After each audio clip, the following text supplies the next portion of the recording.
Con el arte, así como tantas otras cosas en un niño, debemos creer que está ahí o nunca lo encontraremos. Una vez más, aquí hay un delicado Ariel a quien nos corresponde liberar de sus ataduras. Por ello, ponemos una ramita o una flor que crece delante de un niño y dejamos que se ocupe de ella como quiera. Encontrará su propia manera de dar forma y color. Y nuestra ayuda puede muy bien limitarse al principio a cuestiones técnicas como la mezcla de colores y cosas por el estilo, para que no impidamos la libertad del niño o estorbemos la liberación del arte que está en él. Debemos tener cuidado en no ofrecer ninguna ayuda en forma de guías, puntos y otras muletas. Y además debiera trabajar en el medio más fácil, esto es, con pincel o carboncillo, y no con lápiz de mina negra. Se deben evitar las cajas de colores baratos. Los niños son dignos de lo mejor y media docena de tubos de acuarela de muy buenos colores durarán mucho tiempo y satisfarán la vista de los pequeños artistas. Bienvenido a un video más de esta serie dirigida a madres que educan en el hogar, inspiradas en la pedagogía de Charlotte Mason. Claro que si no has conocido aún esta propuesta educativa, te invito a conocerla en nuestra página web educacionviva.com.mx, donde vas a encontrar un panorama general de esta bella propuesta educativa. En tanto decirte que este es el quinto video enfocado en las lecciones escolares, donde estamos comprendiendo el principio, la importancia y el método práctico propuesto por esta brillante educadora. Si este es el primer video que ves, te invito a visitar los videos anteriores. Desde el primer video, en el que te compartí cómo inicio la mañana, algunas actividades que hago al iniciar nuestro día y antes de empezar nuestra jornada escolar, y he dado un recorrido materia por materia para conocer justamente el porqué y la importancia de cada una de estas asignaturas. Comenzamos con la Biblia como una asignatura que dispone también de un tiempo y una formalidad, la historia, la literatura, la ciudadanía, y esta vez vamos a hablar sobre arte. Pues bien, me referí a esta primera cita y encuentro muchísimas otras citas más para conocer la importancia de introducir las artes en nuestra jornada educativa, pero más allá, para introducirla en la vida del niño. Charlotte Mason dijo: estamos reconociendo también que los seres humanos tienen un oído afinado para la melodía y la armonía, una voz que puede producir música y manos cuya delicada habilidad puede crear sonidos en secuencias cautivadoras. Siguiendo el ejemplo de los antiguos griegos, comenzamos a entender que la música es una parte esencial de la educación. Lo mismo ocurre con el arte pictórico. Finalmente comprendemos que todos tienen la capacidad de dibujar, y dado que dibujar es una actividad placentera, todos deberían aprender a hacerlo. De esta manera, todos pueden disfrutar de las obras de arte. Y la educación debe preocuparse qué obras les producen placer. Una persona puede cantar y bailar, disfrutar de la música y de la belleza natural, dibujar lo que ve, sentirse satisfecha con una buena artesanía y trabajar con sus manos en un empleo honesto, valorando el trabajo más que el salario. Así puede vivir su vida de muchas maneras. Cuanto más, mejor. Hay un disfrute intelectual en todas estas actividades. Su mente se ejercita de manera placentera, reflexionando sobre lo que hace con entusiasmo. La vida se vive con plenitud en la medida en que se buscan y se disfrutan estas diversas actividades, enriqueciendo el bienestar general tanto a través de la empatía como de la imitación. Pues bien, ahora sí vamos a dar inicio formal a este video, y por el propósito de compartir sobre el arte, vamos a hablar sobre el arte pictórico, sobre la música, sobre el dibujo y sobre el trabajo con arcilla. Vamos a iniciar con el arte pictórico. Y de la misma manera voy a compartir algunas citas, pero vamos a hablar sobre el principio, su importancia y el método propuesto por Charlotte Mason para llevar a cabo este importante momento momento en el que familiarizamos a nuestros hijos con las mejores obras de arte que ha producido la humanidad a través del tiempo. Ella dijo, aprendemos a ver las cosas cuando las vemos pintadas. Y tal como lo dijimos en la cita anterior, la educación se ocupa de enseñarle en qué imágenes encontrar deleite. Pues bien, el principio que encontramos del arte pictórico es que la formación artística de los niños debe avanzar hacia dos direcciones simultáneamente. Una es la capacidad de expresión y la otra es la capacidad de apreciación. Aunque esta capacidad de expresión es limitada al principio, la capacidad de apreciación sí que debe desarrollarse desde los primeros años de vida del niño. Así vamos llegando a cuál es su importancia. Y dicho lo anterior, es importante porque les permite a los niños desarrollar esta capacidad de apreciación desde que son pequeños, ayudándoles a cultivar este sentido de la belleza, de la observación y evidentemente de valoración de todas estas imágenes. Inclusive solamente si desde estas fases iniciales el niño solamente percibe el color y puede llegar a interpretar esas emociones que le comunican todas estas obras a las que se expone. La importancia del arte es que este va a influir en la sensibilidad y en la percepción del niño hacia el mundo que lo rodea. Pues bien, hablemos sobre el método de instrucción propuesto por Charlotte Mason y este lo encontramos particularmente en su primer volumen, Home Education o Educación en el Hogar, que aborda los primeros años hasta los 9 años de vida del niño. En este volumen, Charlotte Mason nos propone un método sistemático para presentar el arte a los niños. En primer lugar, nos habla de un estudio regular de las obras de arte. Desde los 6 años, los niños deben estudiar obras de arte de diferentes artistas cada trimestre. Esto incluye la observación y la memorización de detalles de media docena de reproducciones de obras del mismo artista a lo largo del trimestre. Pero esta memorización no es forzada, es una memorización natural que se da por la exposición a estas obras durante este periodo de tiempo. Un segundo paso es la discusión y la observación. Los niños deben ser guiados para observar los detalles de estas obras y discutir lo que ven. Según la autora, este proceso ayuda al niño a desarrollar esta capacidad de atención, de observación y de interpretación de las intenciones del artista, lo que la obra como tal nos comunica. En el tercer paso, digamos, de este método, hay una asociación con el conocimiento. Es decir, nosotros, los educadores, debemos proporcionar al niño información sobre el artista y el contexto histórico del mismo. Claro, sí, detalles históricos, pero también detalles culturales.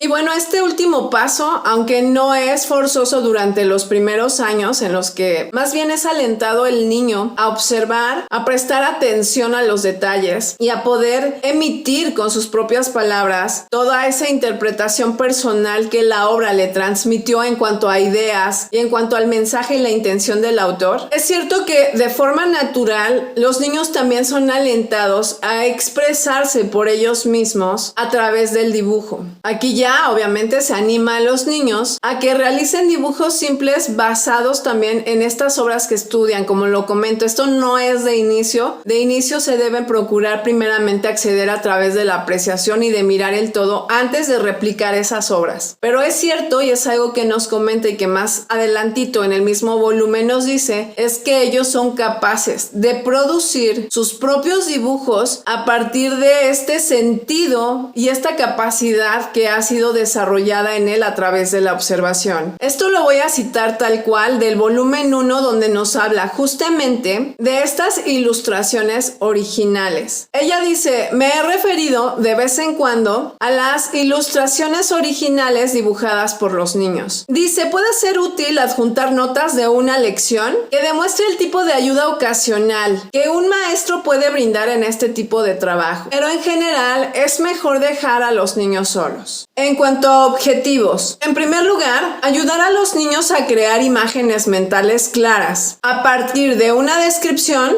y reproducirlas a través de una pintura. En segundo lugar, aumentar su poder de imaginación. El tercer punto, ayudarles en sus ideas sobre la forma y el color. El cuarto lugar, aumentar su interés por la historia, en este caso de Beowulf, que es el ejemplo, permitiéndoles ilustrar una historia del libro que están leyendo. En quinto lugar, sacar a relucir su idea de una criatura desconocida. Por ejemplo, Grendel. Y los pasos que nos ofrece para esta ilustración original. Primero, indagar lo que los niños saben del poema Beowulf y del héroe mismo. El segundo paso, aportar cualquier punto que pasen por alto de la historia hasta donde hayan leído. Es decir, hasta la muerte de Grendel, ¿no? En su mismo ejemplo. El tercer paso es leer la descripción de la forma de vestir de aquella época y el relato de la muerte de Grendel. Dice ahí, incluyendo posiblemente 3 imágenes. El paso 4, indagar en los niños cuáles son las imágenes mentales que se han formado y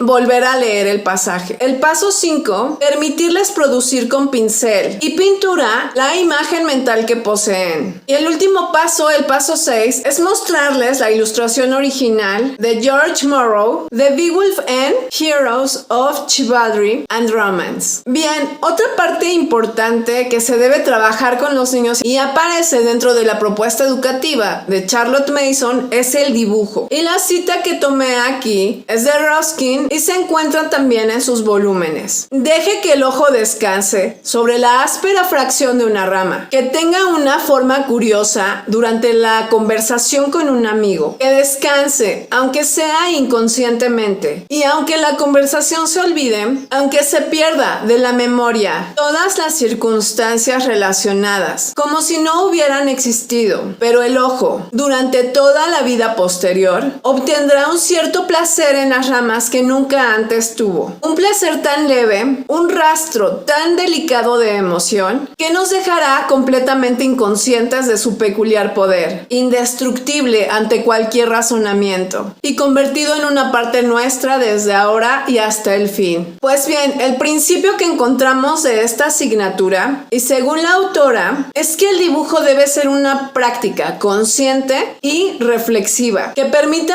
a los niños desarrollar una conexión profunda con la belleza natural. Y como todo en su propuesta, esto no tiene un fin utilitario, pues su objetivo no es solamente desarrollar esta habilidad técnica, sino también, y mucho más importante, cultivar una apreciación artística que forme parte de la vida del niño. Pues así también vamos viendo cuál es la importancia de este importante arte durante y en el momento de la educación del niño. Es importante porque el niño desarrolla una percepción artística en cuanto a que le permite observar y apreciar los detalles y la belleza del mundo natural. Y esto por consiguiente le va a dar un desarrollo emocional y estético. Su importancia radica también en que todo ello le va a dar una libertad, pero también una disciplina en la técnica. Y aquí vemos que incluso ella tiende a comparar que el trabajo con pincel viene siendo algo equivalente a los ejercicios de escala en música, ya que esto es fundamental para desarrollar en el niño una mano hábil, pero también libre, que es capaz de expresarse con precisión y con gracia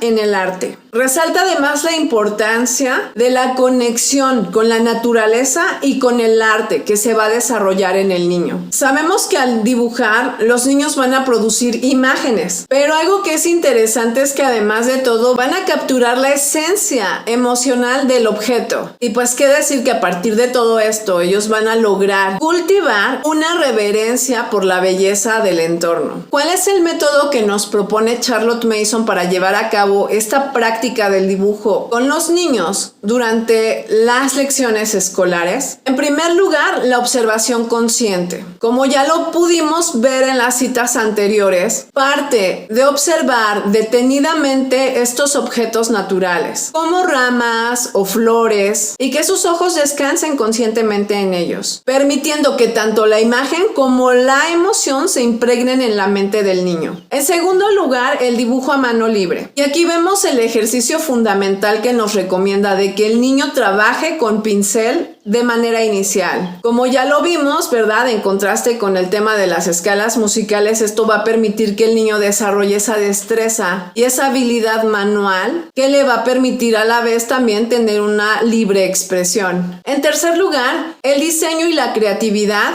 Y aquí debemos permitir que los niños apliquen sus habilidades en proyectos personales. Incluso habla como de creación de muebles o la decoración, que fomenten la autonomía, sobre todo la aplicación práctica del arte. Y bueno, qué decir de este último punto, que nos habla de incorporar el arte en la vida cotidiana. Y claro, nos habla, sí, de una integración del arte, pero también del trabajo manual dentro de la vida cotidiana del niño, en el que los niños crezcan con un profundo respeto y aprecio por la belleza y también por el trabajo creativo. Vamos rápidamente a la arcilla, que es otra manifestación del arte y que es muy recomendable dentro de estos planes educativos, en los que la señorita Mason nos enfatiza también su importancia, como lo vamos a ver más adelante. De igual manera, vamos a iniciar con esta cita que nos dice, y esto hablando sobre la formación artística. En un principio, queremos empezar un curso continuo de entrenamiento manual junto con trabajo mental. Y hemos llegado a la conclusión de que no hay nada tan bueno como el modelado en arcilla y el dibujo a pincel para los más pequeños. La razón para modelar con arcilla es que el niño puede ver todo alrededor, ve el objeto a su alrededor y trata de imitarlo. ¿El modelo en arcilla es educativo? Creo que sí, porque sienta las bases para la precisión, que es lo que necesitan para el carácter. Y bueno, de esta misma cita extraemos el principio de que a partir de este el niño puede desarrollar una percepción, obviamente tridimensional, pero también en la precisión de la observación y la reproducción de objetos reales. Y como lo vimos, no solamente fomenta la creatividad, sino también se enfoca en trabajar el carácter del niño a partir de esa exactitud y el detalle. Entonces la importancia la podemos resumir prácticamente en 3 puntos, aunque evidentemente es que hay más cosas implicadas, como un beneficio para introducir este momento durante nuestra jornada escolar. Ya vemos que en primer lugar desarrolla la precisión porque les enseña a los niños a observar y a reproducir con exactitud lo que observaron, lo cual es tan importante tanto en el arte como en la formación del carácter. Otra más es que va a fomentar la individualidad, pero esta individualidad sana, ya que el niño va a trabajar con su propio modelo y no con un molde común. En algunos artículos de la revista para padres se nos menciona también que en cuanto al trabajo de arcilla, algo que ocurre es que los niños se encariñan con su trabajo y desarrollan este sentido de propiedad que a la vez también les produce orgullo de su propia creatividad. Vimos también además que es importante porque le ayuda a los niños a desarrollar esta percepción espacial. A diferencia de lo que ya sabemos, por ejemplo, en cuanto a que las imágenes son planas, la arcilla le permite al niño trabajar en 3 dimensiones, ayudándolo a desarrollar además de todo esta comprensión del volumen y de la forma. Ahora vamos a resumir, digamos, este método que nos propone en 3 pasos, que como lo comento aparece tanto en el volumen 1, cuando nos habla en este capítulo del arte pictórico, pero también encontramos información en la revista de los padres. En primer lugar, esta práctica se recomienda iniciar cuando el niño tiene 6 años, simultáneamente con el dibujo, combinando el desarrollo mental con el trabajo manual, tal como lo vimos en la primera cita referente al trabajo con arcilla. En segundo lugar, vemos el uso de modelos individuales. Cada alumno, cada niño trabaja con su propio objeto para modelar, como una manzana, una pera, evitando con ello el uso de moldes que impiden que el niño tenga la precisión en los detalles de cómo lo hemos visto, lo que está observando. En tercer lugar, un curso progresivo de modelado. Aquí vemos que ella nos habla de que el aprendizaje se estructura comenzando con las formas básicas. Las formas redondas, cilíndricas, cuadradas, progresando cada vez a formas más complejas, poniendo especial atención en que estas formas y en que este modelado sea sólido y sea firme para fortalecer la comprensión de la forma y el espacio. Pasemos ahora a la última, que es música, y vamos a leer la siguiente cita. Las matemáticas, como la música, son un discurso en sí mismo, un discurso irrefutablemente lógico, de una claridad exquisita que satisface los requisitos de la mente. Una segunda cita dice: en música, su conocimiento de la teoría y su entrenamiento auditivo deben ir a la par con sus poderes de ejecución. Bien, pues el principio que encontramos de la música en esta propuesta educativa es que la música y el arte son esenciales para una educación completa e integral, y estas deben ser accesibles para todos los niños. Y aquí nos hace un especial énfasis en que es para todos los niños, no solamente para los niños que tienen cierto talento musical. Tal como ya lo vimos anteriormente, su fin no es utilitario. Es decir, no nos interesa únicamente la habilidad técnica que el niño pueda adquirir, sino más bien como elementos vitales para el desarrollo emocional e intelectual de los niños, que les permiten desde luego disfrutar, comprender y conectarse con la belleza del mundo. Su importancia queda pues más que clara en que la música permite el desarrollo integral del individuo. ¿Y esto por qué? Porque todos los seres humanos somos seres musicales, capaces de disfrutar de la armonía, la melodía y la belleza visual. Estas disciplinas cultivan el intelecto, las emociones y la creatividad de los niños. Son importantes porque nos dan acceso universal a la belleza. Y aquí volvemos nuevamente al derecho natural que tenemos como seres humanos de tener la oportunidad de desarrollar una apreciación por la música y por el arte, que fomenta un amor por la belleza que a la vez nos enriquece y aumenta la alegría y el bienestar personal, pero también colectivo. Vemos también su importancia en cuanto a que nos permite fomentar el gusto y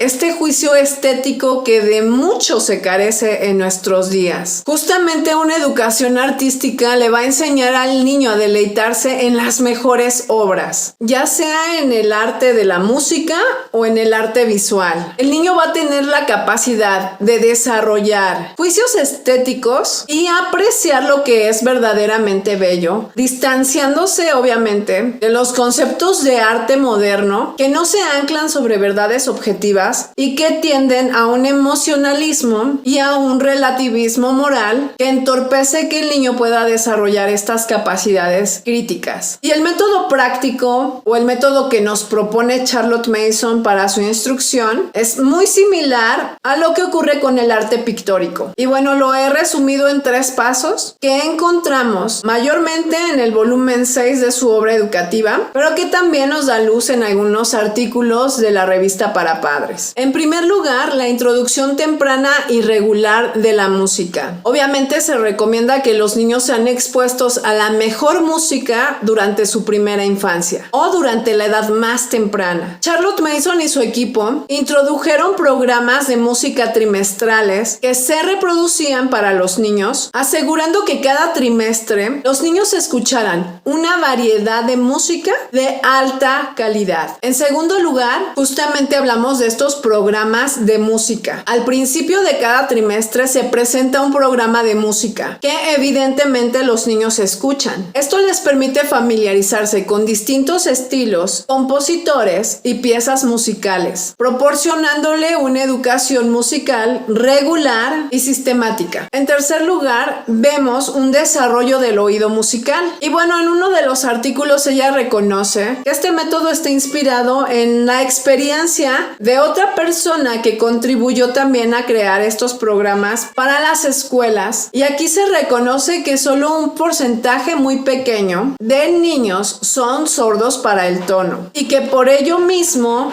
este método enfatiza el desarrollo del oído musical en todos los niños, ayudándolos a distinguir pero también a disfrutar de esos tonos y melodías, lo cual se logra mediante la exposición y la escucha frecuente. El cuarto punto es que el enfoque está en la apreciación y no tanto en la ejecución. Y aquí nos habla de que la capacidad de apreciación no está relacionada con la capacidad de ejecución o con esta capacidad tal cual de tocar un instrumento musical, sino con el disfrute y la comprensión de la música. Entonces, la educación musical se centra en el reconocimiento y en la apreciación de la música y de esta en sí misma, más que en la ejecución de piezas musicales. En quinto lugar, la educación inclusiva. Y aunque ahorita el término de inclusión está muy mal visto porque está asociado a cosas que evidentemente no tienen una relación directa con lo que debiera ser, aquí lo que enfatiza es que todos los niños, no solo los que muestran talento,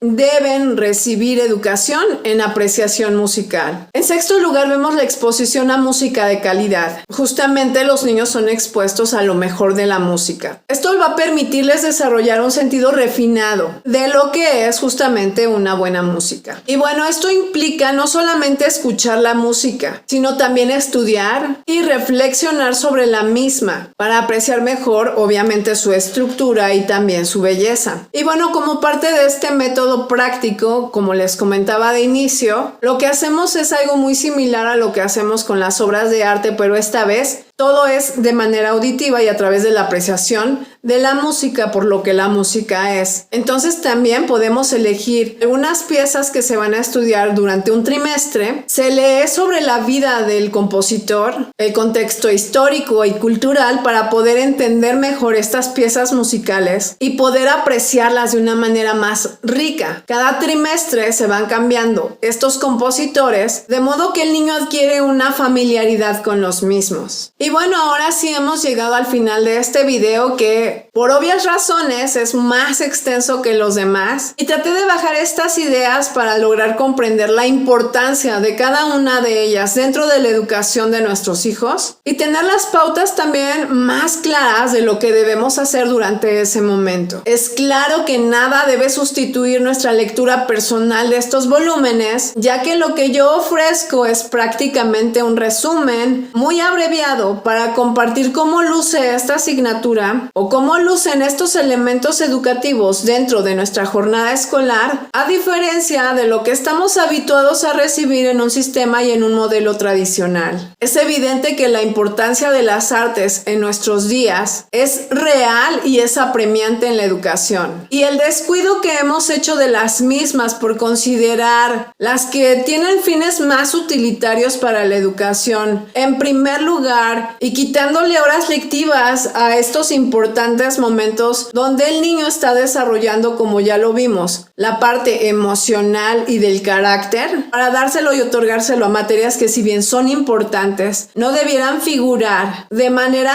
jerárquica y dentro de los programas educativos como aquellas que reciben mayor atención, mayor tiempo del profesor y por ende tienen un impacto en la educación de nuestros niños. Este video además es una invitación para que todas aquellas familias que educan en el hogar y están tratando de hacer la diferencia en sus hogares puedan tomar de estos elementos tan valiosos que ya se han producido a lo largo de la historia y que tienen un valor educativo incalculable para la formación de nuestros hijos. Recordemos que si nosotros dejamos de ver la educación de manera utilitaria, vamos a poder disponer de estas herramientas de la manera más natural posible, sin ver más allá el qué me deja y el tratar de acelerar a nuestros hijos hacia la competitividad que es tan característica de nuestros días, pero que no está trabajando el carácter desde dentro de la persona. Y bueno, ya tenemos en el canal algún material donde entrevistamos a Claudia Cepeda y a dos poetas para hablar de la importancia de las artes en la educación de los niños. Es relevante para la educación de los niños que integremos de manera natural las artes, el trabajo manual, los ejercicios físicos y que no dejemos nada de lado. El niño se va formando integralmente en la medida en que cada una de sus necesidades mentales, morales, espirituales son suplidas. Y necesitamos entender que las artes son una provisión divina que hace falta volver a ver desde el lado correcto. Y sabemos como reflexión final que un descuido en las mismas ha entorpecido bastante la educación de nuestros niños y nos ha hecho conformarnos con un arte barato que en realidad no podríamos ni siquiera denominarlo arte. Hay algo muy cierto en todo esto, y es que las personas, como colectividad, como comunidad, reflejamos los valores culturales, morales, éticos de la cultura en donde estamos, y esto tiene un impacto directo en la producción del arte. Si valoramos la producción del arte de nuestros días, notaremos que estamos viviendo en un nivel demasiado bajo. Nuestras almas y nuestros espíritus no se elevan a las cosas bellas, a las cosas nobles, a las cosas virtuosas. Carecemos en este tiempo de esas mentes que están produciendo un arte crítico que aporta valor por su belleza, y nos estamos conformando con sustitutos baratos de una sociedad en declive moral a causa de haber rebajado esos estándares morales y de virtud que Dios nos había dado. Hemos cambiado el valor de esos absolutos por un relativismo moral que le llama arte a la basura y que le llama arte a cualquier expresión humana que necesita necesariamente una explicación adicional y que no transmite hoy día mensajes de ningún tipo, en los que es claramente importante que el artista tenga que decir con sus palabras qué es lo que trató de comunicar a través de eso que hizo. Voy a cerrar este video con una cita, no sin antes recordarte la importancia de compartir este contenido, de darle me gusta y de suscribirte a nuestro canal para que puedas seguir la serie completa de videos hablando sobre estas asignaturas, pero más allá de esto, volviendo a ver la educación como esa educación divina en la cual Dios nos enseña y nos instruye y nos muestra de sí a través de su creación. Mirando de nuevo al reino del arte, queremos discernir los signos de los tiempos. Algunos de nosotros empezamos a aprender la lección que un profeta se ha levantado para dar a esta o a la última generación. Empezamos a comprender que la mera técnica, por perfecta que sea, ya sea en la representación de los tintes de la carne o de los mármoles o de una composición musical de extrema dificultad, no es necesariamente arte elevado. Empezamos a comprender que el arte solo es grande en proporción a la grandeza de la idea que expresa, mientras que lo que pedimos a la ejecución, a la técnica, es que sea adecuada a la idea inspiradora. Pero seguramente estos temas no tienen nada que ver con la educación de los niños. Sí, todo. En primer lugar, no permitimos que ningún pseudoarte esté en la misma casa que nuestros hijos. Después, someteremos nuestros gustos y opiniones fáciles a una prueba de búsqueda como la que hemos indicado, sabiendo que los niños se impregnan de los pensamientos que hay en nosotros, queramos o no. Y por último, inspiremos a nuestros hijos con esas grandes ideas que crearán una demanda, de todos modos, de gran arte.